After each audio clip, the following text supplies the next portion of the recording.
Bonsoir à tous. Heureuse de vous avoir avec nous dans le cadre du mois de l'histoire des Noirs avec nul autre que Carmina, ici avec Natif TV, pour la première du documentaire tant attendu, ici au Cinéma Beaubien, l'historique Cinéma Beaubien, le mythe de la femme noire. Premier documentaire long métrage de Ayana Oshun qu'on attend avec ferveur. La communauté et tous nos alliés attendent ce documentaire avec ferveur. Donc, très hâte de vous emmener derrière les coulisses et vous montrer un peu plus de ce que la soirée nous réserve. Allons-y.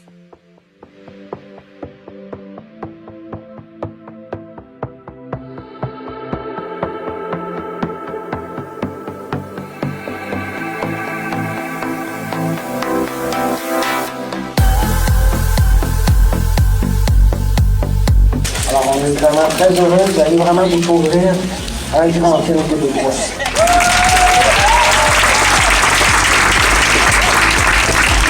Si je suis blessée en tant que femme noire, je vais le dire. Donc c'est comme ça que j'essaye de fonctionner, mais c'est difficile. Et on voudrait que nous ne soyons que ça. C'est ça le problème.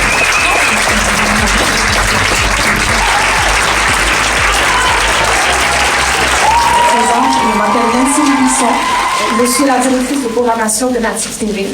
Et j'ai l'honneur de pouvoir animer cette séance avec Ayana, la réalisatrice du Nuit de la femme noire. Alors, Ayana, comme tu le sais, moi, c'est pas la première fois que je vois le film, mais ce soir encore, ça ne fait que valider cette décision que Natif a eu à prendre lorsque vous êtes venus, toi et Bianca, vous êtes venus à nos bureaux. Lorsqu'elle est venue nous voir, on a automatiquement compris toute la valeur, tout le message qui devait être transmis. Et vous êtes la preuve qu'il y a un public, en fait, qui existe pour ce film. Donc, toutes mes félicitations à vous, Ayana. Pécheur et d'apprendre. Mon premier réflexe, c'est que c'est un film que tout le monde devrait voir. C'est un film extraordinaire, je vous invite à aller voir ce film. C'est extraordinaire, c'est bienveillant. Moi, je sais que je vais être encore avec des membres de ma famille ou des amis. Donc, allez voir ce film, c'est magnifique. Il faudrait que ce film-là puisse être à la portée, accessible, facile à atteindre, dans le cœur, dans l'inconscient collectif de nos vies. Et c'est important que moi, en regardant ce film, j'apprends encore tous les jours, même si j'ai été élevé par une mère, par des sœurs, tout ça, mais je suis encore en train d'apprendre. Alors ce film-là, je veux le regarder et avoir des commentaires en même temps que ma mère et en même temps que mon fils. Je veux que tout le monde, ça sorte aussi, comme on a dit plus tôt, en dehors de nos communautés. Oui. Et que ce film-là, c'est une éducation. C'est vraiment il y en aura d'autres comme ça, là. Mais ça, c'est un incontournable. Ça m'a vraiment touchée comme par tout le monde ici, je pense. Et c'est un film que je vais demander à ma fille de regarder. Et un message que j'aimerais vous lancer, c'est que j'aimerais que ce film ne reste pas seulement dans la communauté noire. Qu'elle aille dans les autres communautés, qu'elle aille toucher les gens. Moi, je suis intervenante sociale. Et juste en voyant ce film, je me suis dit, il faut que je l'aie dans mon école. Il faut que je le montre aux gens de couleur blanche, aux hommes, à tout le monde, pour qu'ils puissent avoir une éducation face à ce qu'on vit à tous les jours. Et moi, je le vis encore, comme elle l'a mentionné la semaine dernière, avec des collègues qui disent des propos qui sont subtils, mais qui sont vraiment offensants. Et moi, je prends ce devoir aussi de toujours les éduquer. Mais je pense que ce film va vraiment toucher beaucoup de personnes et je veux que la communauté se tienne ensemble pour que ce film aille loin. Je suis en présence de nul autre que les productrices du film. My God, Ayana et Bianca. Bienvenue, mesdames. Merci. Merci à vous plutôt. Déjà, c'était une énergie envoûtante, phénoménale, vibrante dans la salle. Je sais que vous avez déjà eu des premières à Québec et à Sherbrooke. Donc là, je vais poser une question peut-être qui va en déranger certains, mais parlons des vraies choses. Est-ce que vous avez senti une différence dans les propos et la réception et les témoignages de l'audience ici? Donc montréalaise, majoritairement aussi black, comparé aux premières à Sherbrooke et à Québec. Écoute, je suis allée à Québec avant-hier, puis à Sherbrooke hier. Puis je vais dire que j'étais surprise de voir que l'audience était si diversifiée. Je m'attendais pas à voir autant de noirs et de blancs. C'était un public un peu comme ce soir, et à Québec, et à Sherbrooke, et à Montréal.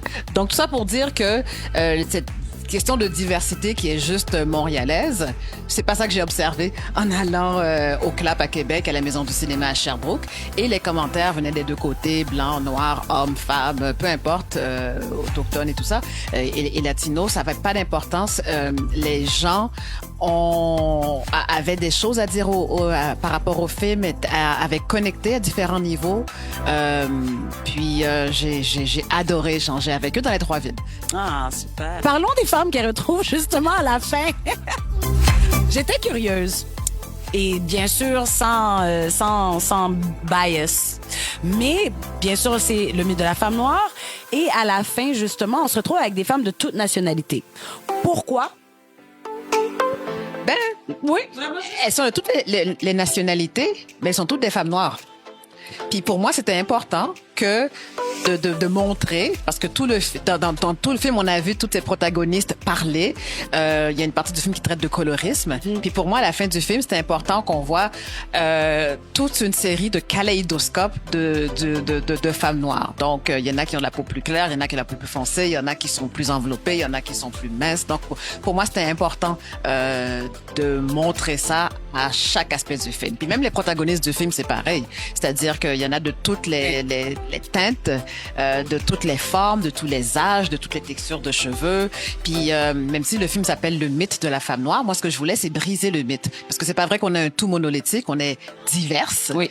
Puis on vient, je veux dire, dans toutes les formes, toutes les couleurs. Voilà.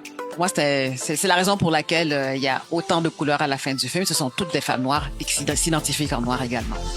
Est-ce que c'était aussi pour peut-être démontrer dans un sens qu'on est vraiment tous ensemble dans ce combat? Je veux dire, justement, peu importe the level of shades, on est tous dans ce combat ensemble. Ah oui, puis, ah oui. On est tous dans le combat puis dans ce chemin, en fait, qui nous mène vers toujours plus de liberté, je dirais. Je pense aussi, en tout cas, ça c'est mon interprétation, puis c'est ce qui est bon avec le film, c'est que chaque personne a son interprétation, mais pour moi, la fin, qu'on voit que cette femme qui marche rejoint cette communauté de femmes noires, pour moi, ces femmes noires-là représentent, eux-mêmes ont fait cette marche-là. Eux-mêmes ont fait cette même marche que cette femme, ce qu'on appelle la femme à la robe jaune. Ils ont fait cette marche-là, puis quand elle les retrouve, elle dit « Bienvenue à toi-même ». C'est-à-dire qu'ils se sont réappropriés leur identité. C'est des gens qui a comme eu se débarrasser de tous ces stéréotypes-là dont on parle à travers le film. Et maintenant, il y a comme se sont comme débarrassés puis c'est bienvenue à toi-même maintenant. C'est comme ça que je le vois moi. Donc allez voir le film puis après allez sur les médias sociaux puis vous me direz comment vous interprétez ces choses. Voilà, c'est clair, non? On vous attend déjà.